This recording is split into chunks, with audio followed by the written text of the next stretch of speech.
My name is Fanny Charles and I'm the editor of the Blackmore Vale magazine, and I was asked to chair this. It came slightly out of the blue actually, and I'm very honoured. I'm now going to introduce Percy to you. Percy's from Bruner, Saskatchewan, and he is going to tell you his experience of growing canola, farming for 50 years as an arable farmer in the Great Plains. Percy. Well, thank you very much. I really have to thank everyone involved for bringing me, first of all, to England, then to Wales, and now back to England. Anyway, I come, as was mentioned, from the heart of the prairies, province of Saskatchewan, and also in the heart of the grain-growing area of the prairies. Maybe I should give a little background, my wife and myself. We were known as seed developers and seed savers in rapeseed. If I use the word canola, which we do in Canada, then you'll know I'm talking one and the same, rapeseed or canola. So we were seed developers in rapeseed, and we have done that for over 50 years, where we're developing new varieties of rapeseed suitable for our climatic soil conditions, but more important for various diseases we had in rapeseed back on the prairies. I had also been involved in other things. I was also a member of the provincial parliament. I was an MLA. And in my role in government, I had been involved primarily in agriculture, representing my province on the provincial level, but also on the federal level in rules, laws, regulations that I thought would always benefit farmers. I was also a member, or also mayor and councillor of my town for over 30 years, again involved in agriculture. So I really come from an agricultural background. I should say, when I said used the word we, I meant also my wife, because she had a great role in helping in developing new varieties of seeds and plants. So basically on the prairies, we were known seed developers, seed savers, like hundreds of thousands of farmers who used their seed from year to year and were developing them primarily in rapeseed. We also did work in the area of pulse crops, but in peas. So 1996, GMOs were introduced into Canada and United States at the same time. Regulatory approval was given by the Government of Canada, and there were 4 crops introduced at that time, and that was soya, corn or maize, cotton, and especially by us, rapeseed. So those were the first crops that were introduced.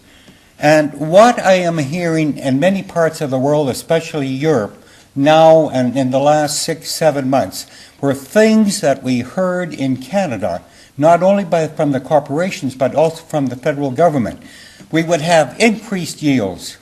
It would be more nutritious, but most of all, I think what caught the farmer's ear was less chemical use. And believe me, on the prairies where we're using chemicals by the hundreds of tons each year, which is a lot of damage to our environment, but also to human health. I think the whole issue of GMOs can be divided into many, many parts, but I'll try and concentrate on some of them this evening. First of all, you have the food issue. You have the environmental issue. You have the loss of biodiversity. You have the patent laws, intellectual property rights versus farmers' rights. So there's many, many issues that arise when you introduce GMOs.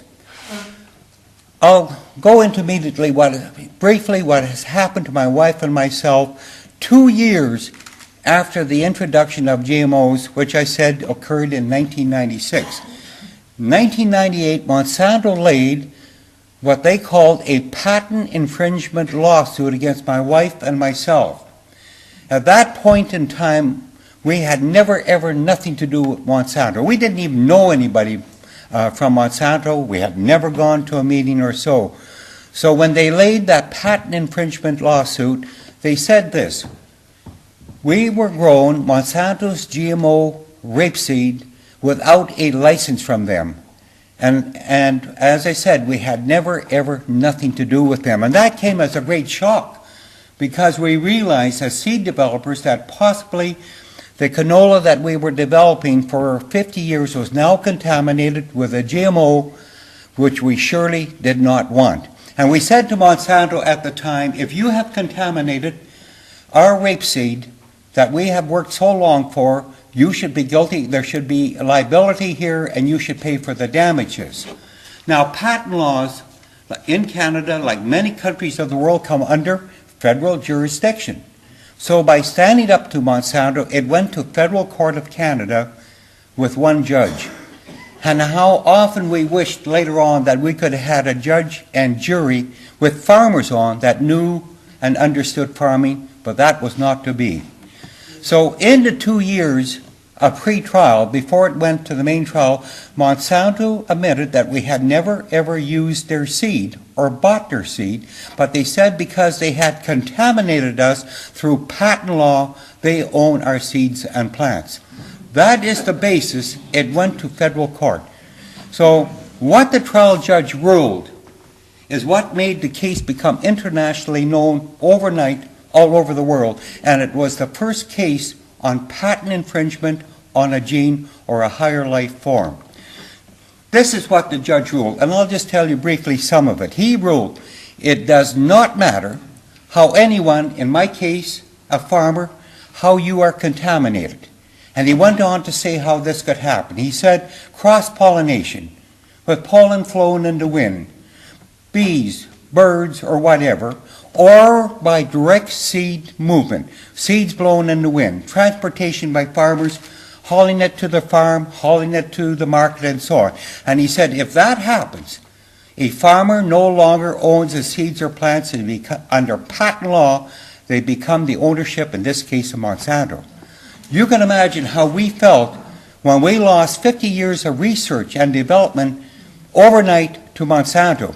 He also ruled we were not allowed to use our seeds and plants again because of the contamination. Another ruling, it does not matter, he said, the level of contamination. If it's 0.5%, if it's 1% or 2% or 8%, you no longer own your seeds or plants. So that was what the ruling was, and it was unbelievable, and that's what I said, what made the case become known throughout the world, how an organic farmer, a conventional farmer, could wake up tomorrow morning, no longer own his seeds or plants if he's contaminated by his neighbor or anybody else. We then decided to fight it, and we then took it or applied to the Federal Court of Appeal. And after a year or 2 years, we were granted leave for appeal that we could take it to the Federal Court of Appeal. Now we have 3 judges. But in the Federal Court of Appeal, especially in Canada, you can only discuss points of law or facts of law where the trial judge erred in law. So we could not bring any other items in. And after 2 years of legal battle, the Federal Court of Appeal ruled in favor of the trial judge, although they didn't agree with all of what the trial judge had come down with. And at that point in time, under law, it should have been thrown out because they did not agree all with the trial judges, or without the first trial judge. Now, so this is what happened. And as I said, it should have been thrown out at that time. We then lost twice. 4 years of legal battle, spent about $300,000, and then we had the one final of avenue or one avenue of appeal left, and that was the Supreme Court of Canada. But our lawyers told us that we have maybe 10 or 11% chance that the Supreme Court of Canada would ever hear it because we had lost in the 2 previous trials.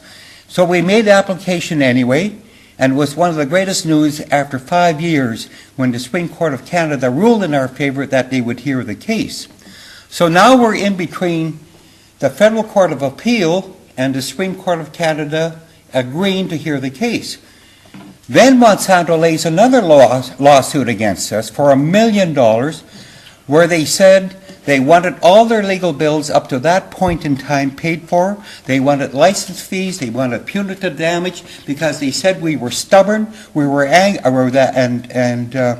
and arrogant, that we wouldn't submit to what Monsanto wanted. So we had another lawsuit. If that was not bad enough, about 4 months later, they laid another lawsuit where they wanted to seize all our farmland, our house, and all our farm equipment, so that so they could stop us from mortgaging our land to fight the legal battle.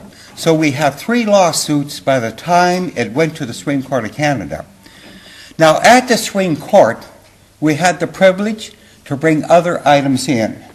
And now I will read some of the other items we brought into the Supreme Court of Canada. Number 1, can living organisms, seeds, plants, genes, human organs be owned and protected by corporate patents on intellectual property? Number 2, can genetic modified traits invade noxious weeds and become noxious weeds that then become resistant to weed killers? We now call them in Canada superweeds, and our whole country now is full of it. Number 3, can farmers' right to grow conventional or organic crops be protected? Number 4, can farmers keep the ancient right to save their own seeds and develop them further if they so wish? But the most important issue to my wife and myself by that time is that who owns life? Has any individual, any corporation the right to put a patent on life and control life? To us, life was sacred, and we said no one should have that right. So those were the issues that were put to the Supreme Court. This is what the Supreme Court ruled. Number 1, the court ruled that because we had not had any benefit by being contaminated, we did not have to pay Monsanto no money. Also, the fact that we had never used Monsanto's herbicide Roundup on our crop, we did not really use the patent. But what was not fair, the Supreme Court ruled Monsanto has to pay their legal bill, my wife and I have to pay our legal bill. Our legal bill was over $400,000 by then, 7 years of our life, and Monsanto's bill was $2 million. And believe me, it's a lot easier for a corporation, a billion-dollar corporation plus, to pay $2 million in court fees and legal fees for a test case where they said they wanted to see how far they could exercise patent law over the rights of farmers, than for my wife and I to stand up for the rights of farmers and ourselves to pay $400,000. So that was not fair by the Supreme Court of Canada. Now, on the issue of life, what they ruled is still in effect at this moment yet in Canada. And this is very important, the next sentence I'm going to say. Monsanto's patent on a gene or higher life form is valid. And wherever that gene arises, by whatever means, in any higher life form, they own and control that higher life form. Now think of the implications of that.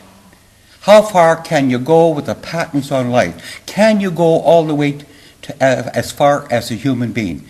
The Supreme Court then went on and said it has to go back to the Parliament of Canada to bring in new laws, new regulations on the regards to the patents on life and the sacredness of life.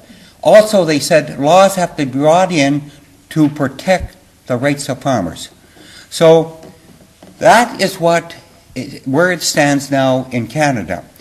Now, we believe that Monsanto at that time thought they had a major victory when the Supreme Court ruled they owned and control a higher life form. But as was mentioned before, if you own and control a higher life form and you put it in the environment like a seed or a plant where you cannot control it, then you should be liable for the damages. And now we've entered a new era of liability. So we were watching our fields very closely after the decision from the Supreme Court.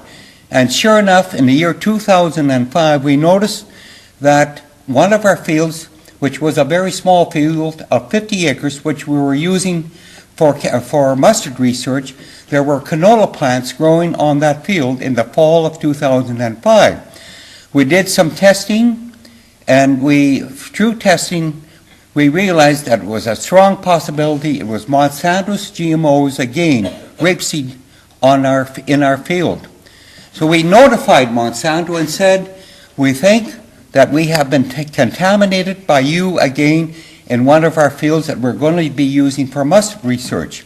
And in all the trials they said that if a farmer feels he is contaminated, with Monsanto's GMO genes, all he has to do is notify Monsanto, and they would come out and remove the offending plants or the seeds or plants.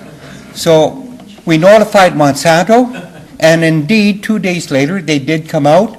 We had staked out 10 or 12 plants where we had sprayed Roundup on. They took samples from those plants, they took samples from other plants in this 50 acres, and we also got copies of everything that they took. 2 days later, they notified us and said, yes, indeed, it's their GMO rapeseed again on our field, and they asked us what we wanted to have done with the contamination. And we had told Monsanto what we had planned to use that field for the following year. And we said to Monsanto, we want every plant, every rapeseed plant on this 50 acres removed by hand. And they agreed to do that. And 2 days later, my wife gets a fax from Monsanto. I was not home, and in that fax was called a release form. But there was a whole paragraph in that release form blacked out. My wife contacted Monsanto and said, there is no way we're going to sign a release form unless we can read the whole document. They then sent the complete document without the paragraph being blacked out. This is what it said in that blacked out paragraph. My wife, myself, or any member of our family could never ever take Monsanto to court again for the rest of our lives, no matter how much they contaminated us in the future on that field. And we said, no way. But the most important thing was they had also a gag order. My wife, myself, or any member of our family could never ever talk to the press or anyone what the terms of settlement were. And we said to Monsanto, there is no way we're ever going to give up our freedom of speech, and we refuse to sign it.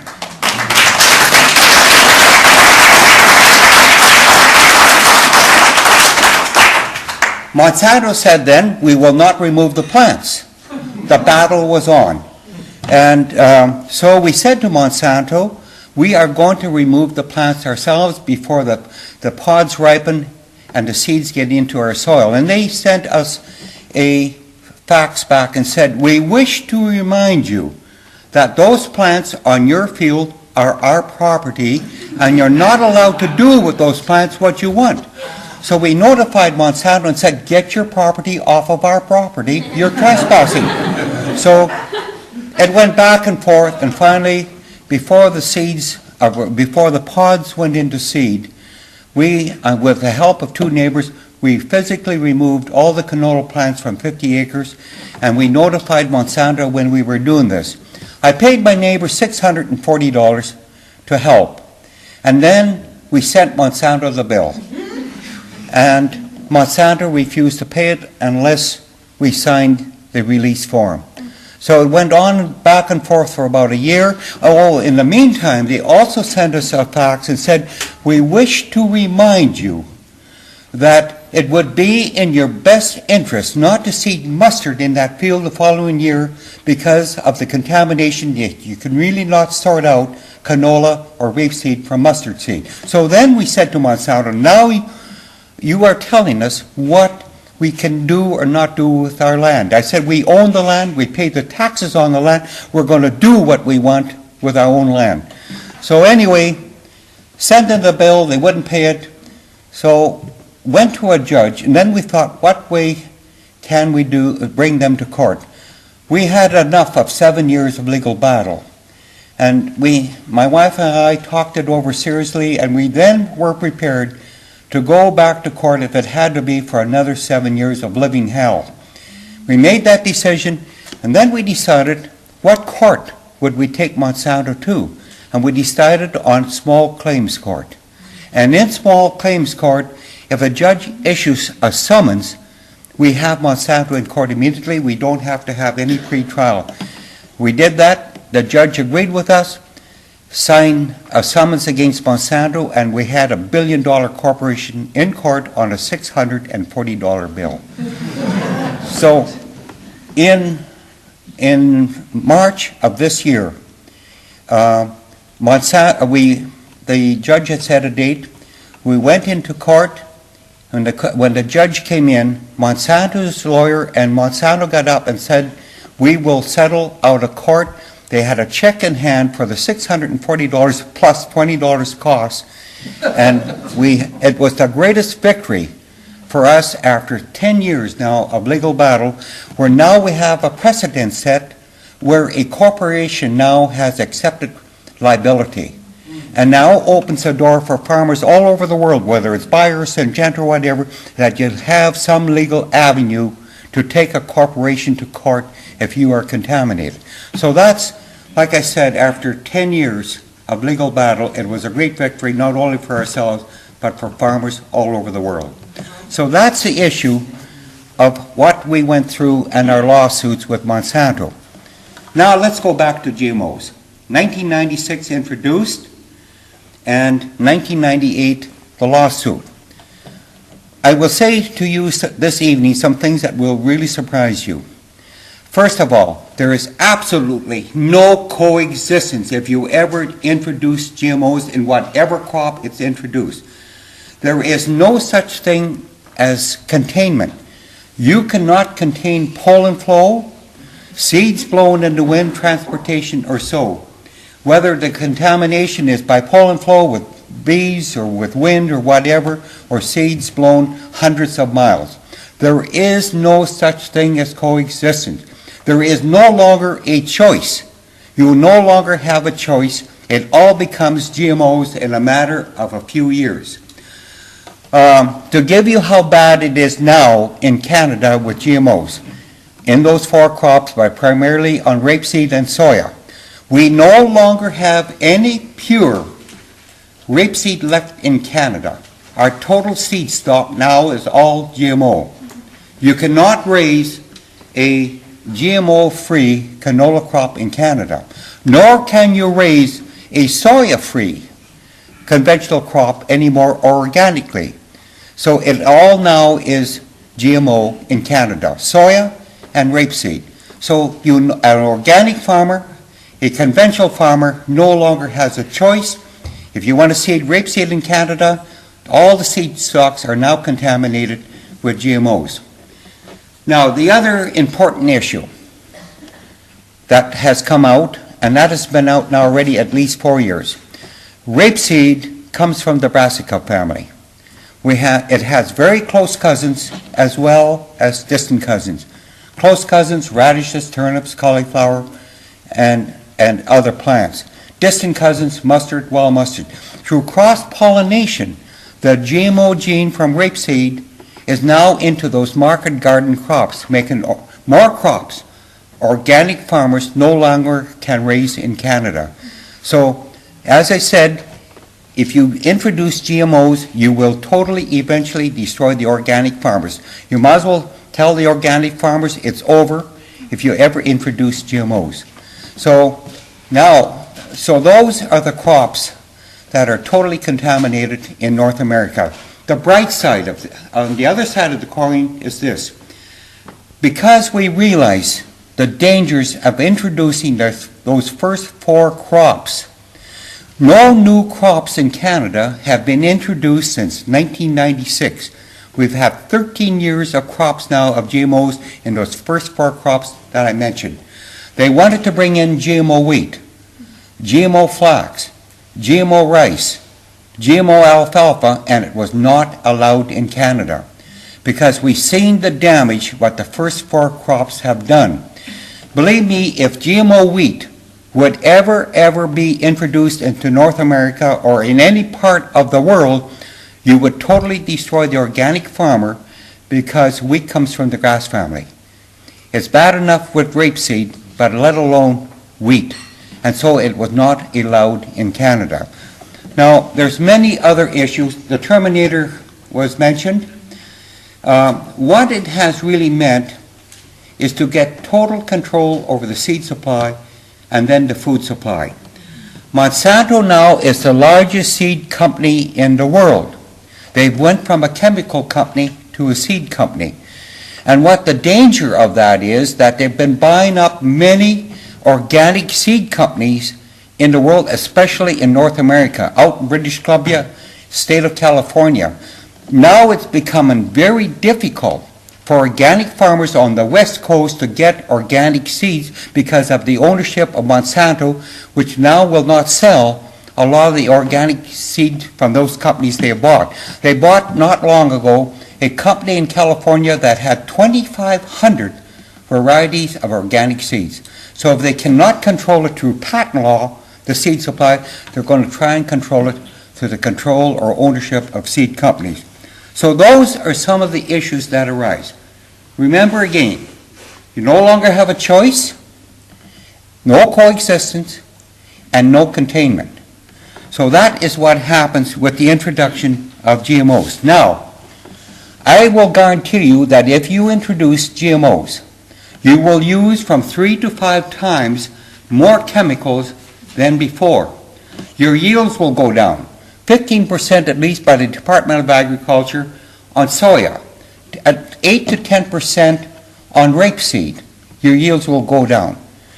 But the biggest problem and concern we have is the massive increased use of chemicals. I should also say the nutritional value of many of the GMO foods now are only 50% of what it was before. And I won't go into the reason why that has happened. So you have less yields, more chemical use, and less nutritious. That is what the results have been with the introduction of GMOs. We have seen absolutely no benefit, but everything has been a negative.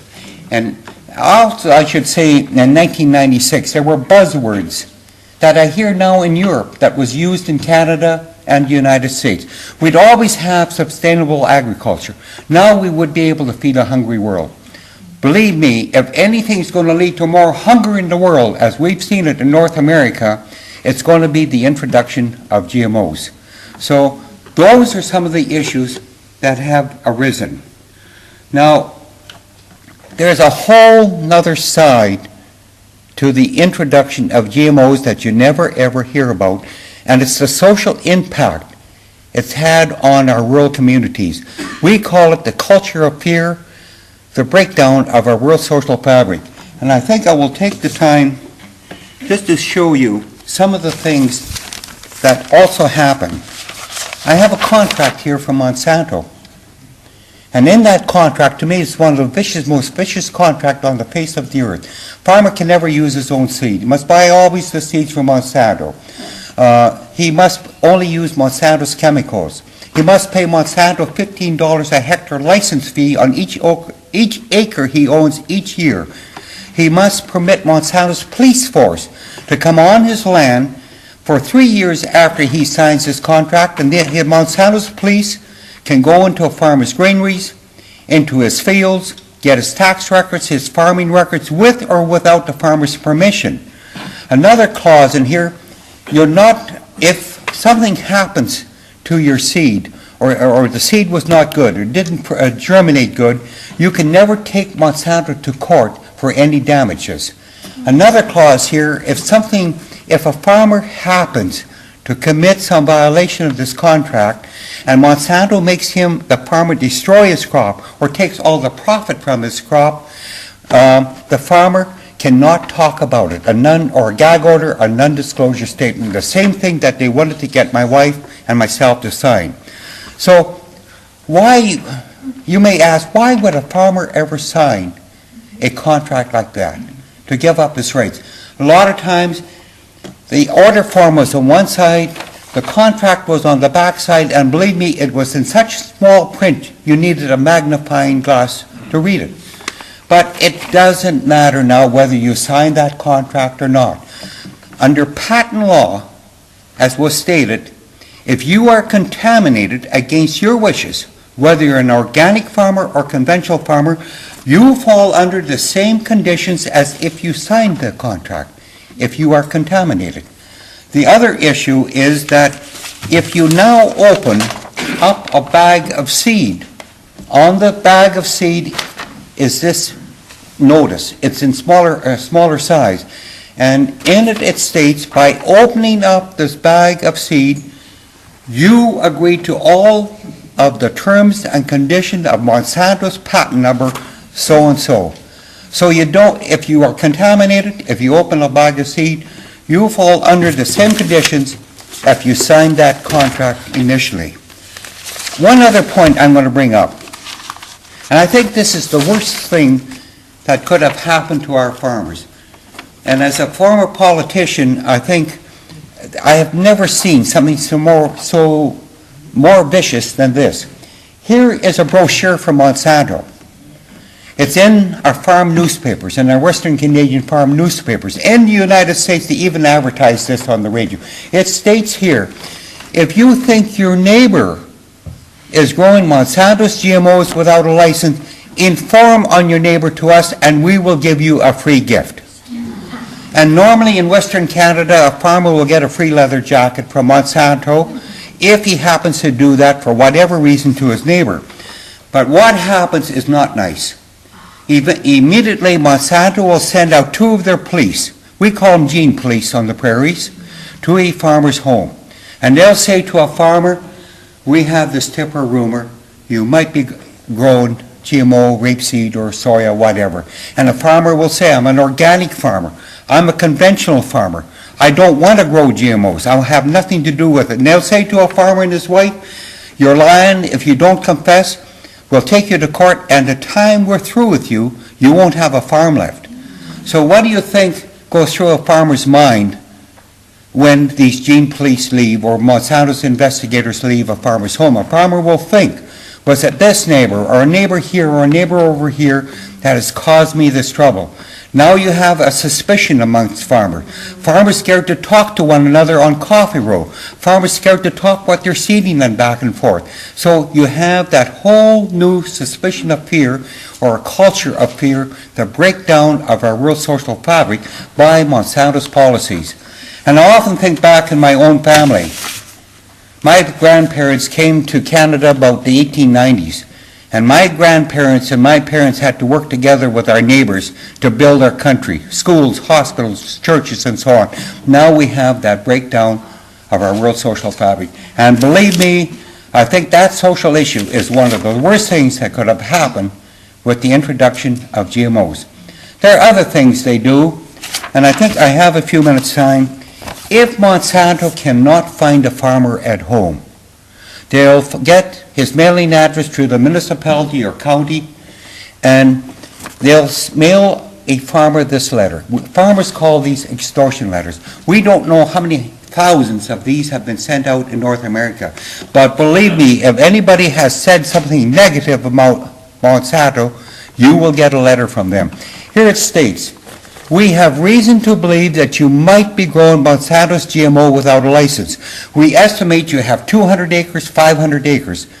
In lieu of us not taking you to court because we think you might be growing GMOs, send us $200,000, $100,000 in 2 weeks' time, and we may or may not take you to court. Can you imagine the fear in a farm family when they get a letter from a billion-dollar corporation, send us $100,000 in 2 weeks' time? Another clause, you're not allowed to show this letter to anyone or we will fine you. So that is what's going on. We never thought this could happen to us in Canada. We're a first world country. But believe me, it is happening not only in our country, but also in the United States. And I think it's important. There's a lot more issues than just patent laws or GMO seeds or plants, but the whole issue of control of people and fear in people by a corporation. What better way than to control people than by fear? It has not been easy for my wife and I to stand up to Monsanto for 10 years. And if it wouldn't have been for my wife, I don't think I could have never done it myself without my family, my neighbors, and so on. And many times I felt like giving up, and I'd come home from traveling around the world, and I was realizing, what am I doing to my wife, my friends, and so on by standing up to Monsanto? My friends were scared to talk to me. Every time they talked to me, they would look to see maybe somebody from Monsanto was watching. So it was a living hell, as I said, for 7 years. What else did they do to us? I said before, they tried to seize our land, our house, our machinery, and so on. They would watch us all day long many times when we worked in our fields. They would sit in their vehicles along the road. They would come into our driveway and watch what my wife was doing all day long. She would get phone calls, "You better watch it, they're going to get you." Many other forums. They would go to our neighbors and say, "If you support Percy and Louise Schmeiser, we're going to come after you, and by the time we're through with you, you won't have a farm left." So you can imagine the fear that we went through. We were scared they were going to torch us house. They were going to break my legs from the threats that we were receiving. Worst of all, my wife and I were speaking at Parliament in Cape Town in South Africa. And coming out of the assembly, we ran face to face with one of Monsanto's representatives from Johannesburg. And he was really, we say he lost his cool. And he came up to us and to me and my wife, shook his fist in my wife's face, my face, and said, "Nobody stands up to Monsanto. We're going to get you, and we're going to destroy both of you somehow, someday." So you can imagine how we felt. So those are some of the issues. There's many other issues that arise when you introduce GMOs. I haven't come here this evening from Canada to tell you what to do. I'm here to tell you what has happened to us as Canadian farmers. In 1996, we didn't have anybody to come and tell us what would happen, but you have that benefit. And the choice you make now will be your choice. But also, we are at a fork in the road. The choice you make today will affect generations and generations to come, because talking to many scientists around the world, we don't know yet if it ever can be recalled. You cannot say, "Well, we'll try it for 2 years. If we don't like it, we'll stop." It doesn't work that way. You introduce it, it's over, and you no longer, I guarantee you, will have any organic farmers. So it's an important choice that you have to make now here in England.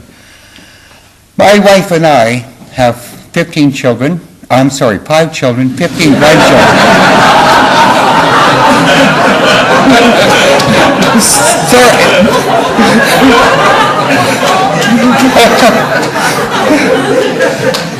The land might be fertile in Canada, but it's not that fertile. Anyway, we have 5 children and we have 15 grandchildren, 1 great-grandchild and 1 on the way. And we often looked at this in the last 10 years. What kind of a legacy do we really want to the future generations? Do we want our future generations, our children, our grandchildren, great-grandchildren, to have air and water, soil, and so on, food with poisons? I don't think any of us here tonight want to leave that kind of a legacy, and neither do we. And that's why we've given all that we have, the rest of our lives, to fight for the rights of people, to always have good food, safe food, and so on. And so that we can leave that legacy, as I said. But you have to do something now. Tomorrow, it will be too late. So with that, again, as long as my wife and I, my wife is 76, she'll be 77 in a short time, so I'll be 78. And we gave a commitment back in 1998 when we stood up to Monsanto that as long as we have life in us, we're going to go down fighting for the rights of people and farmers all over the world in regards that they always have safe food and be able to use their seed from year to year. Thank you very much for giving me the opportunity.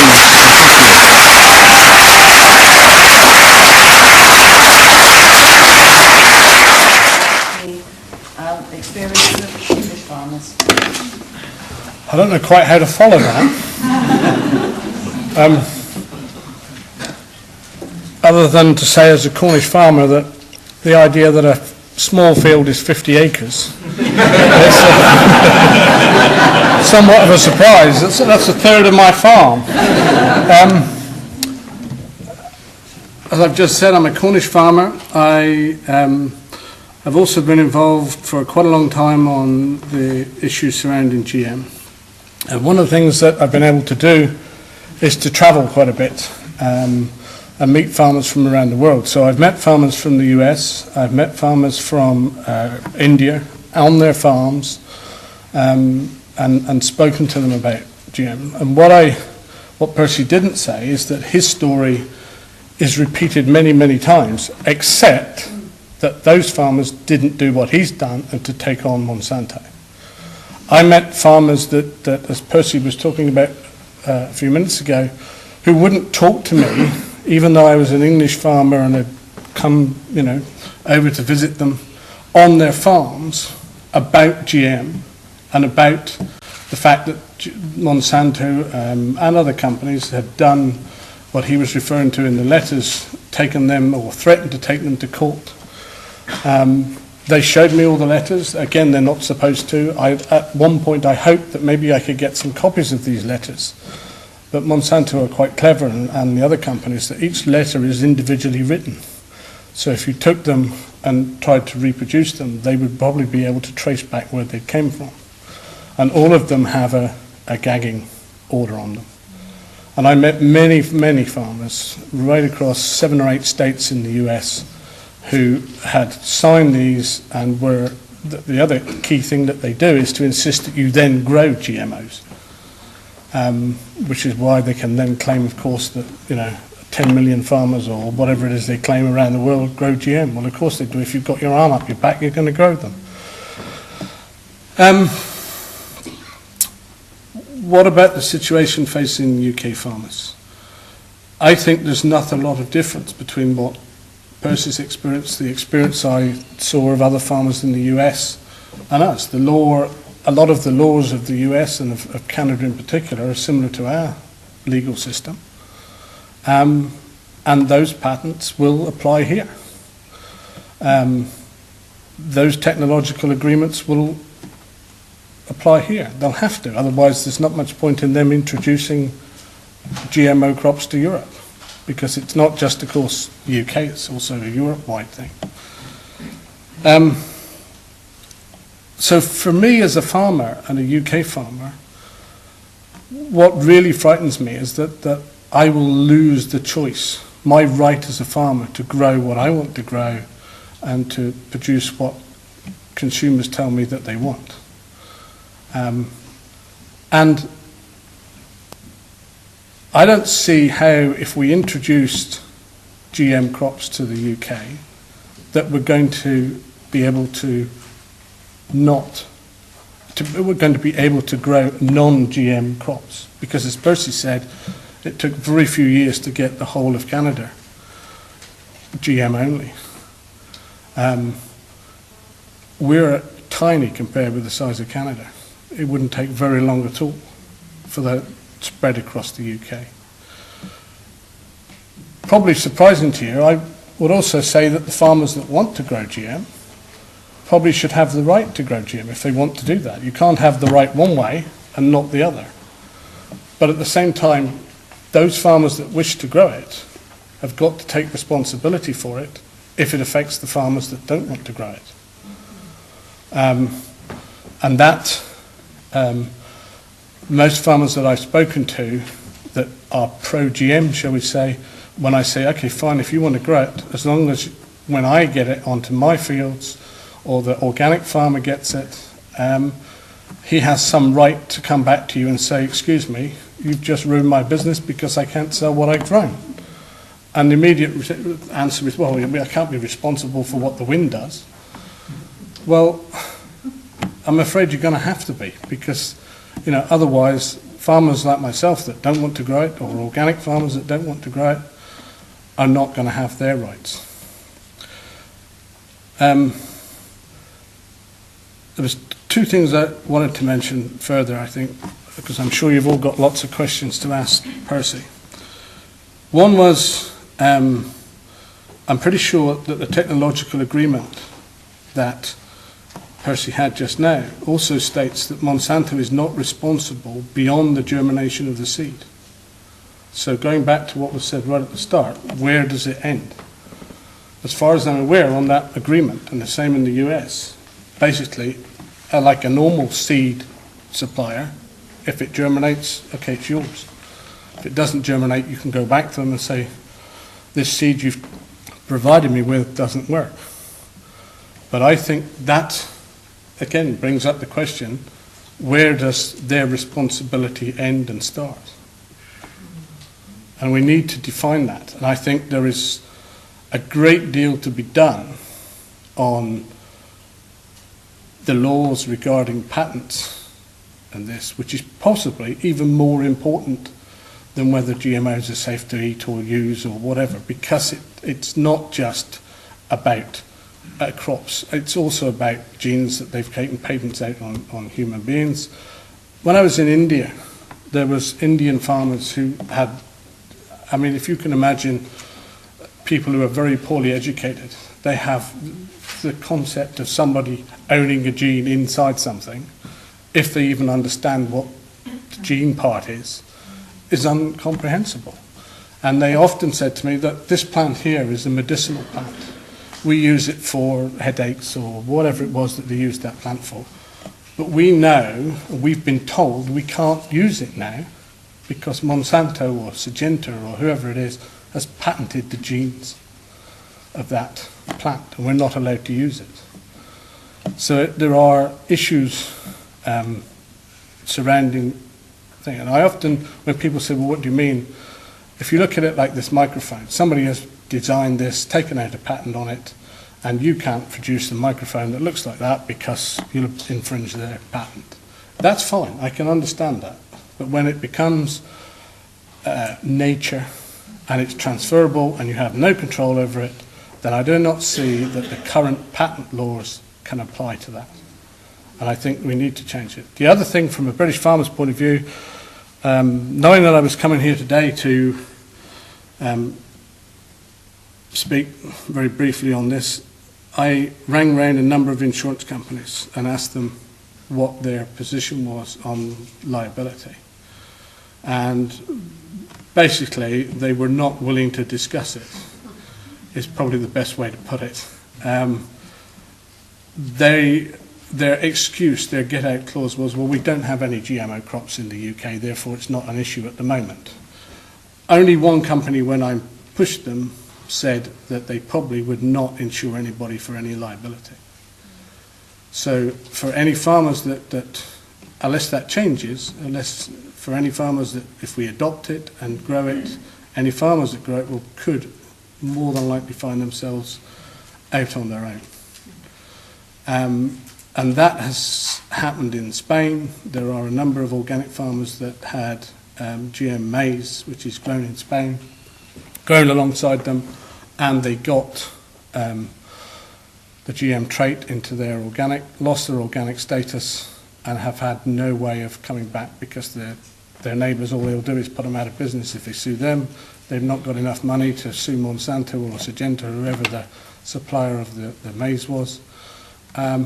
They have nothing except that they have lost their status as organic farmers.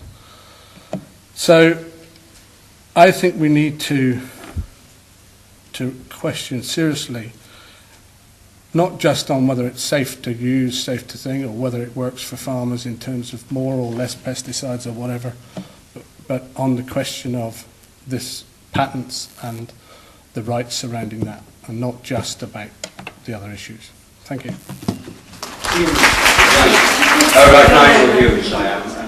Next to me here is Dr. Ricarda Steinbrecher, who is a genetic scientist, and she is going to endeavour to do what I certainly couldn't do in 5 minutes, which is to explain to you a little bit about the science of genetic modification, a little bit of the importance of the issue of patents, and why tonight's meeting is primarily about intellectual property. Well, good evening. I've been given the task to do the scientific introductions, saying 5 minutes something about what genetic modification is, how it works, how it's done, then another 5 minutes or so on explaining intellectual property rights and patents, and then also looking at something which is called terminator technology, which is a development which is also important in the context of the discussion of intellectual property rights. Just as who I am a biologist, I'm a genetic scientist. Presently, I am the co-director of EcoNexus, which is a public interest research organization based in Oxford. And internationally, I work a lot in the South, but also I work a lot in international negotiations like the United Nations Convention on Biological Diversity and the Biosafety Protocol negotiations, where all the different nations come together in order to see how can we do risk assessment, how can we, for example, also look at access and benefit sharing and patents, and how do we deal with this. And those, I represent the Federation of German Scientists. So that's my accent, but you probably had picked it up already, that is a German accent. Okay, what is genetic engineering? I mean, I'm aware, I'm trying to explain it in such a way that it helps the discussion of intellectual property rights. So let's just look at the makeup of any organism. So basically, in order to, from a seed, in order to grow into a big plant, or into a tree, or for any organism, like from an egg cell, to grow into any animal, or into a human, the information of how that can occur needs to be already in that first little cell, and it's all basically written down in a genetic code, which is on this long strand of DNA, which every time the cells divide in order for the organism to grow, that whole information gets copied and passed on. So each cell in your body or each cell in a plant will have the same information. The plant cells will have all the same information, a different plant will have different, or humans will have different to that again. But each cell has it. So therefore, some organisms, some plants might be very good producers of oilseed, but if there's the idea that one wants to be able to grow it as a crop that can take weed killers, and oilseed rape, for example, would not have that resistance to weed killers, then one would need to look around, can I bring it in by crossing it with other plants? And with other oilseed rape plants, or canola as you call them in Canada. Well, there wouldn't be any around, so then one needs to look around, where else can I find it? And since we can't use breeding, there is a new way one can do it, which is not that new any longer. It's been around now for 10, 20 years, the idea. One can basically go to other organisms, completely different organisms. Doesn't need to be a plant, it can be a bacterium, it can be an animal, it can be an insect. Traits can be taken from wherever one wants. So let's say, in this case, for the oilseed rape, I would go and find the genetic information, the trait in a bacteria. So I'll find a bacteria that actually is not affected if I spray it, let's say, with Roundup, which is a glyphosate. Yeah, glyphosate-based herbicide, that's right.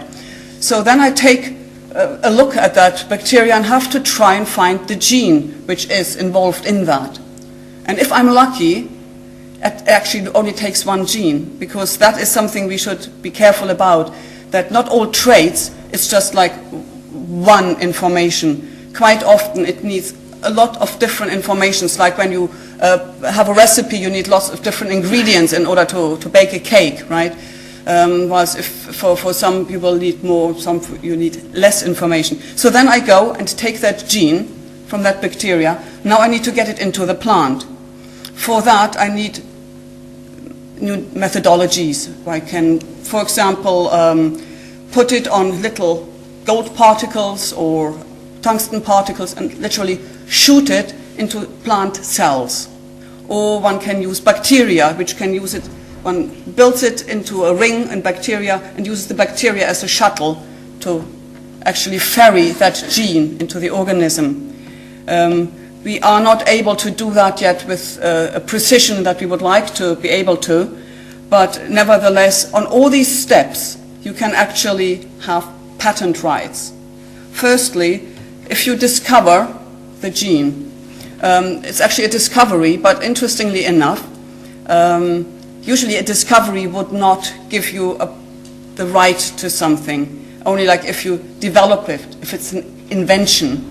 I mean, the question is, how can you invent a gene which is already there? How can you invent a trait? But then it is the processes involved in fishing it out and then copying it.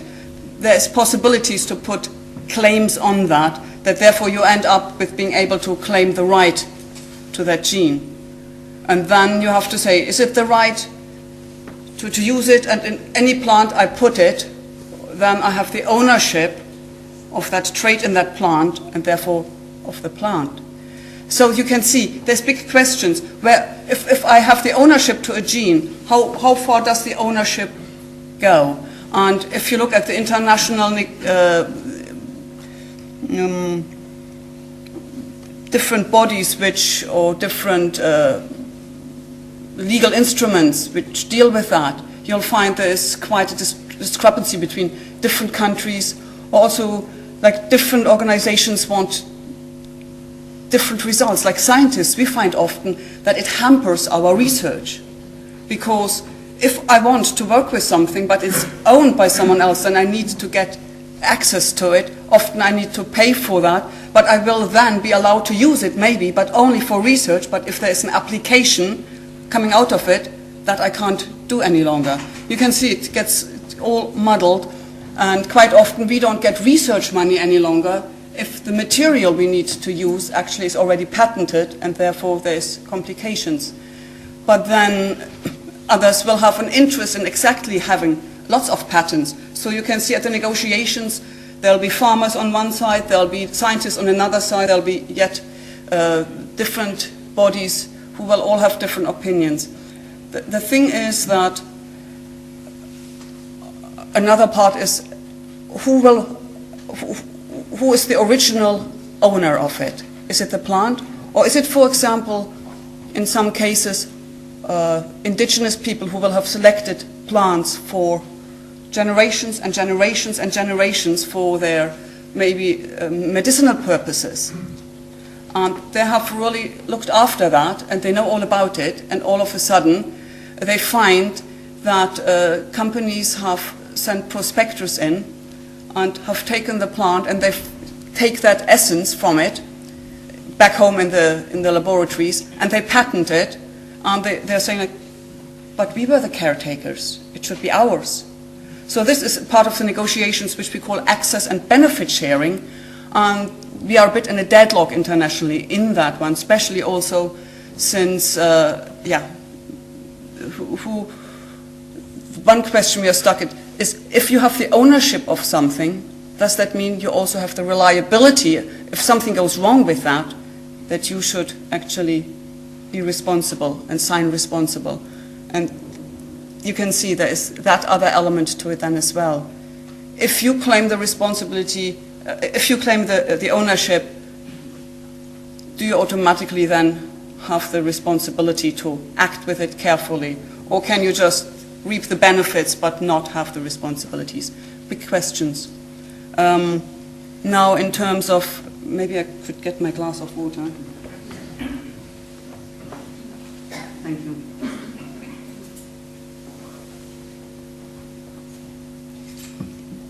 Okay, now just briefly, in terms of genetic engineering, there is another component which is quite important, which is, as I said earlier, like if this is a gene, yeah, actually it is like that. There would be two parts to that, because there is just the information, yeah, I'm using the author, just the information, which, for example, would code the information for a color, or it could be for an enzyme, for a protein, it could be for insulin, which people might be aware of, you know, if you have or for blood clotting factor. So if it doesn't work, then there's a problem. So therefore, if you have too much of something, there's also a problem.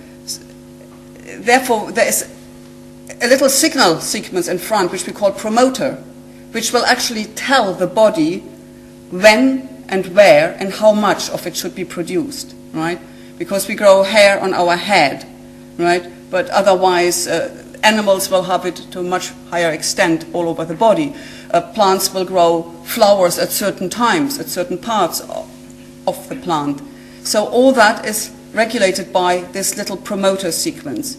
According to that, you can again have different applications, and you can again have different patterns coming from the same gene, but depending on how you connect it with different promoters or where you put it in, it branches again in different applications and intellectual property rights. Now, just briefly looking at the terminator technology. Now, because there is that problem that, it's interesting that we should say it's a problem that plants produce pollen and can outcross, because it's actually quite vital that they do so. But for intellectual properties, it's a problem, because what you do, where does it go? Or also, in terms of genetic modification, it can be a problem because it can cause gene drift, genetic drift, or contamination, whatever you call it, and you'll find your genetic modified plant all of a sudden in areas you don't want to.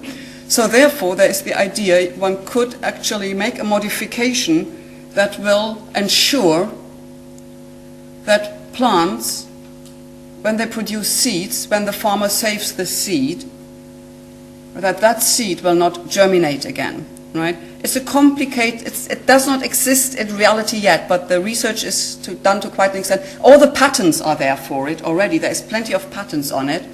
And I've done quite a lot of desk research on it.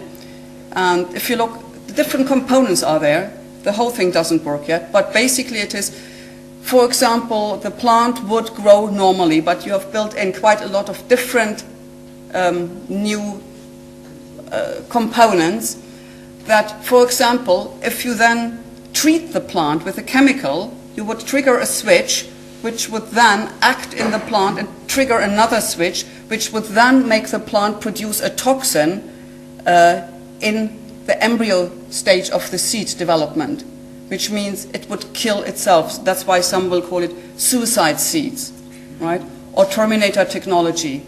And there's different models. You can switch it either on that it produces the toxin, or you can, by continuous treatment, prevent that it's switched on, so that those who want to reproduce, multiply the seeds for selling, can do so. And then there is later theoretically no problem about the outcrossing. But this is not quite correct, because they would still produce pollen. The pollen can still fly and outcross and make other plants in neighboring fields produce seeds, but those seeds then would not grow any longer. That means, for example, that if farmers would save seeds and would sow it again, they would have a proportion of their seed not germinating. And also, if one was concerned about genetic contamination, it was also not protect against that. I think that is enough probably in terms of scientific rumblings.